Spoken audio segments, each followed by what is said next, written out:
School படிக்கிற பிள்ளைங்க, கல்லூரி படிக்கிற பிள்ளைங்க கவனித்து கேளுங்க. ஆபத்தில் விழும்படி உங்களை ஒரு வெட்டில் பூச்சி ஆக்கி ஒரு நாள் இரவுல அப்படியே அந்த தீபத்தில் விழுந்து சாகும்படியான வாழ்க்கைக்கு உங்களை ஆயத்தப்படுத்திடுவாங்க.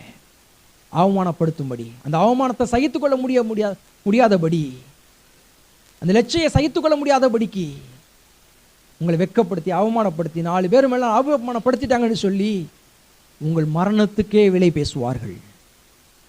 உங்கள் மரணத்துக்கு, உங்கள் ஜீவனுக்கு விலை பேசுவார்கள்.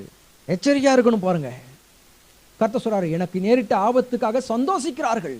நான் மாட்டிட்டேன், அவங்களாம் தப்பிச்சிட்டாங்க. அவங்க இன்ஃப்ளூயன்ஸ் வச்சு தப்பிச்சிருவாங்க, அவங்களுக்கு இருக்கிற ஆள் சப்போர்ட்டை வச்சு தப்பிச்சிருவாங்க, அவங்களுக்கு இருக்கிற சில பலத்தை வச்சு தப்பிச்சிருவாங்க.